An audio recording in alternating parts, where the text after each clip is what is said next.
So Maserati just slashed $23,000 off the price of a brand new car. And at the same time, Honda is just quietly killing off the affordable manual transmission. Yeah, it's wild. Welcome to Auto News Talk. Because if you think the automotive industry has, like, a clear plan for what you will be driving over the next few years, you're honestly in for a shock. The entire industry is currently in a state of absolute panic. Oh, complete panic. I mean, it is a massive multi-billion-dollar collision right now. Right. We're watching this real-time crash between what you, the consumer, actually want to drive, what the engineers desperately want to build, and frankly, what global politicians are aggressively forcing automakers to do. Exactly. And that's what we're unpacking on this segment of Auto News Talk, because we've got a massive stack of evidence to comb through here. I mean, everything from retail pricing sheets and global sales data to leaked internal factory emails and draft Senate legislation. Yeah, it's a lot of ground to cover. It is. So we're going to give you an inside look at how showroom pricing, your weekend enthusiast dreams, and strangely enough, international data security are all inextricably tied together right now. Yeah, and to really understand this terrain, we have to establish a bit of a mental map for you. We aren't just looking at random, isolated business decisions here. Okay, what are we looking at then? We're watching an entire global industry basically throw absolutely everything at the wall to see what survives. Automakers are desperately trying to balance, futuristic, screen-heavy tech with old-school analog driving, all while navigating this total minefield of shifting government regulations. Right, so let's start where the rubber actually meets the road, which is the dealership lot. Because if we look at what buyers are actually doing with their wallets, it completely shatters the whole narrative that we are all about to commute in, like flying electric spaceships. Oh, absolutely. The great EV revolution has essentially hit a brick wall of consumer pragmatism. Right. There's a really deep dive into hybrid sales data that reveals this massive shift in behavior. And the core insight from that source is that consumers are overwhelmingly favoring the intermediate step of a hybrid over a fully electric vehicle. Which makes total sense. Yeah, buyers want efficiency, but they're just not ready to abandon the gas station entirely. I always look at hybrids as, like, the nicotine patch of the EV transition. That's a great way to put it. Right, because they're this highly effective, pragmatic middle step, for consumers who want to spend less on gas and do a little better for the environment, but they just aren't ready to quit the internal combustion engine cold turkey. Exactly. And that is exactly what the sales data proves. The reporting notes that Toyota, Honda, and Hyundai Motor Group currently hold a massive 86% of the U.S. hybrid market share. Wow. Yeah, and hybrid sales have shot up nearly 20%. Right now, they actually command 3 times the market share of fully electric vehicles. Wait, 3 times? That is a staggering gap. It's huge. Toyota alone moved over 600,000 hybrids in that reporting period. That's roughly half the market. Honda is setting records too, with hybrids making up 31% of their American sales. Okay, but who's losing out here? Well, what's fascinating is who is missing out. General Motors is largely absent from this boom. According to the data, their only hybrid offering in the U.S. right now is the Corvette E-Ray. Because, nothing says practical family commuter quite like a high-performance hybrid Corvette. Exactly. But, okay, why are people flocking to the sensible hybrids from Toyota and Honda? Like, what is the actual financial mechanic at play here? It really just comes down to basic math. The market coverage highlights this fascinating metric where analysts point out that hybrids save drivers 30 to 50% on fuel costs. Oh, wow. Yeah, because when you're in stop-and-go traffic, the regenerative braking is capturing energy that would normally just burn off as heat in your brake pads, and it uses it to charge the battery. Right. So because of that raw efficiency, buyers are actually able to recover the upfront price premium of a hybrid in just 2 to 3 years. Which honestly completely vindicates Toyota's strategy. I mean, they took an unbelievable amount of criticism from the industry for sticking with hybrids while, their rivals just bet the entire farm on pure EVs. They did, and now they're holding all the cards. But you do have to wonder about the longevity of this trend. What do you mean? Well, a glaring blank spot in all this sales data, what it doesn't answer, is the tipping point for infrastructure. We don't know how long this hybrid dominance will actually last before public charging networks improve enough to make full EVs universally viable. Okay, right. But while everyone is snapping up hybrids, what is happening to the electric vehicles that are just collecting dust on the lots? Because the hybrid norm kind of explains the sheer panic we are seeing on the EV side. Oh, the panic is real. If you dive into the retail and model news circulating right now, you see extreme volatility. Automakers are resorting to massive, desperate incentives to move their electric inventory. The core realization in that retail coverage is that the industry just misjudged the willingness of the middle class to overpay for new technology. We're seeing crazy offers, right? Yeah, so now you're seeing offers like 0% financing for 6 full years just to get people into an EV. Okay, but you have to break down that Maserati number for me because that absolutely floored me. It is wild. The retail roundup explicitly notes that Maserati had to slash a staggering $23,000 off the Grecale Folgore EV. $23,000. How does a company take a hit like that on a single unit and, keep the lights on? They're struggling. It's a sign of massive market correction. Yeah. And it isn't just luxury brands either. The same retail data tracks these budget-friendly EV concepts that are completely clashing with reality. Like what? Well, there's the new Slate electric truck. It supposedly starts around $26,400, but by the time you actually fully equip it with the necessary battery range and features, it pushes nearly $48,000. Which entirely defeats the purpose of an affordable EV. You lure someone in with a $26,000 price tag, and then you just hit them with a near $50,000 reality. Exactly. The clear implication from this source is that we're in an affordability crisis. Automakers are building spaceships when the consumer just wants a cheaper commute. Yeah. But the frustrating thing about tracking these retail updates is that the ground is constantly shifting. What the news doesn't answer is the final reality of pricing or, confirmed production timelines. Automakers are announcing things to generate hype, but the actual showroom reality just keeps changing. So the daily commute is going to these practical fuel-sipping hybrids. But what about the cars people buy just for fun? Because if you want an analog driving experience, automakers are completely shifting how they cater to enthusiasts. They really are. And it starts with the quiet death of affordable street performance. If we look at the coverage surrounding Honda's recent production shifts, they are pausing production of the 1.5-liter turbocharged engine paired with the 6-speed manual transmission. That hurts. Yeah, this directly impacts the Honda Civic Si and the manual Acura Integra A-Spec for upcoming model updates. Which is just devastating for car culture because for a lot of people, a manual transmission isn't just an old piece of technology. It is the entire point of driving. Absolutely. You have a physical linkage to the machine. You're commanding the gears, matching the revs, actually feeling the road instead of just riding inside a rolling computer. The analog connection is what makes it fun. And just to clarify the scope of this pause, the reporting does note that the overall output at Honda's Alliston, Ontario plant remains completely unaffected. Okay, so they aren't firing everyone. Right, they aren't shutting down the factory. They are just swapping out the manual cars for other automatic trims on the assembly line. But the reason behind it is what I find so suspicious. Honda's official statement just chalks it up to, quote, evolving business conditions. Right, but the coverage dug way deeper.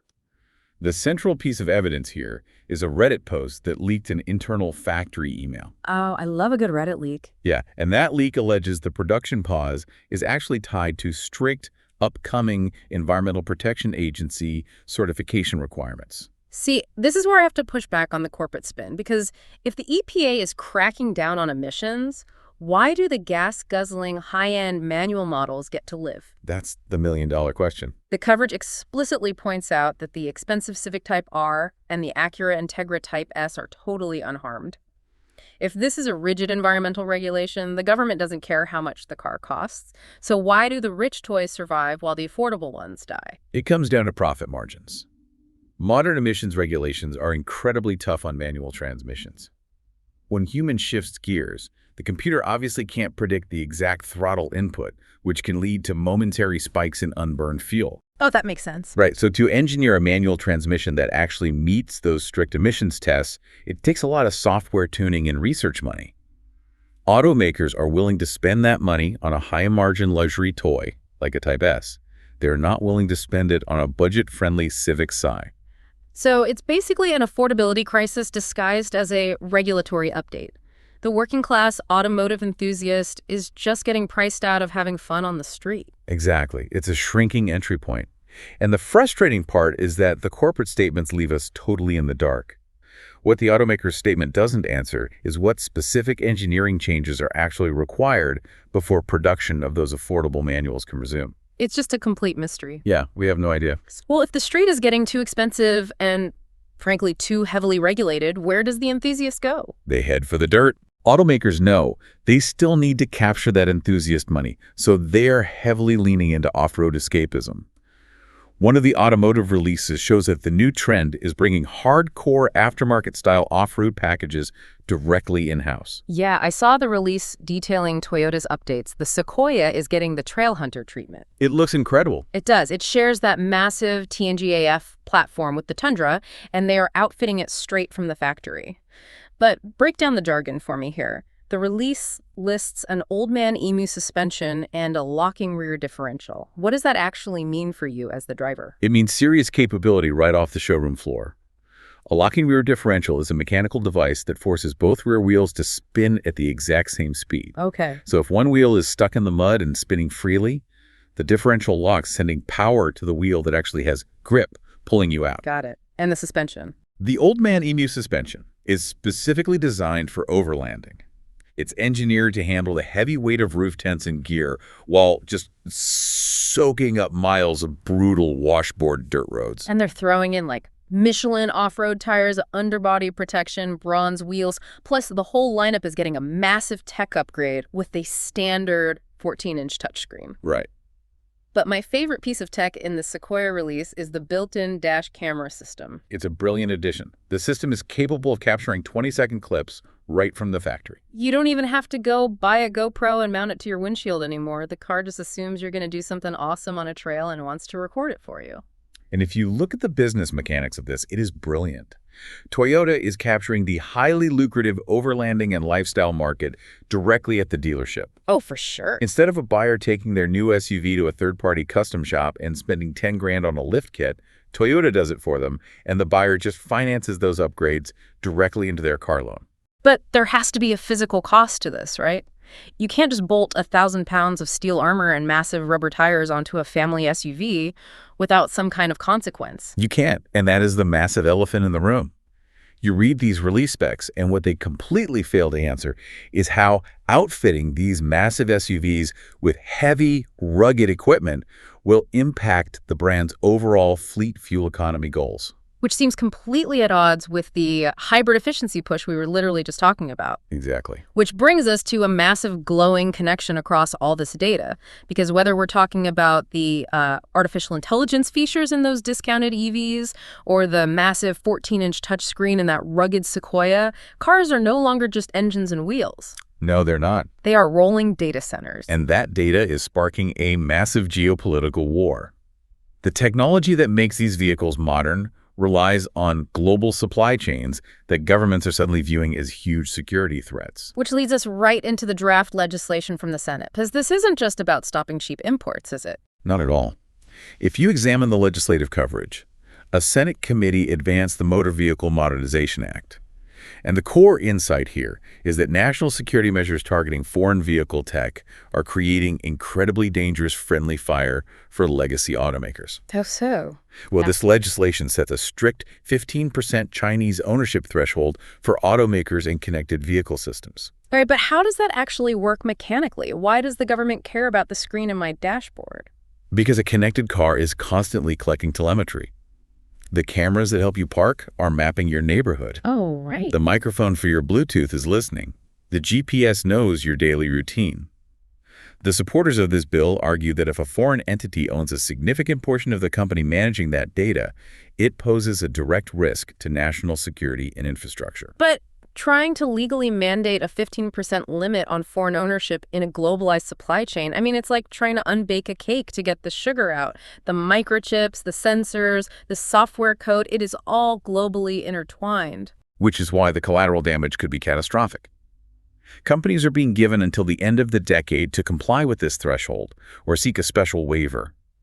But the legislative coverage highlights a massive warning flare. What happened? Senator Ted Cruz explicitly warned that Mercedes-Benz could be caught in the crossfire of this bill. Wait, Mercedes-Benz? They're as German as it gets. How do they run afoul of a China tech measure? Because their two largest individual shareholders happen to be Chinese, And collectively, they own nearly 20% of the German company. That obviously exceeds the 15% threshold set by the Senate. That is wild. But there's another detail in that report that feels completely cynical to me. General Motors was actually accused of supporting this strict ownership provision specifically to hurt Mercedes-Benz and give an advantage to their own Cadillac brand. Yeah, that was a major accusation. Like, are these tech regulations genuinely about protecting our data, or are they just a Trojan horse for corporate warfare? It's almost certainly both. Automakers operate in a ruthless global market. They will absolutely use national security legislation to hamstring a rival if given the chance. Of course they will. This legislation could force an unprecedented restructuring of global automotive ownership and supply chains. But if you read the actual legislative text, it completely glosses over the enforcement reality. It does. A massive limitation of the bill. What the text doesn't answer is what actually happens if a legacy brand like Mercedes-Benz applies for a waiver and is ultimately denied. Do they just pack up their American factories and leave the U.S. market? Right. The legislation has no clear answer for how to untangle these relationships without destroying the industry. The ground is just constantly shifting beneath these companies. So let's pull all these threads together. We've walked through hybrid sales data, EV retail panic, lost manuals, and geopolitical gridlock.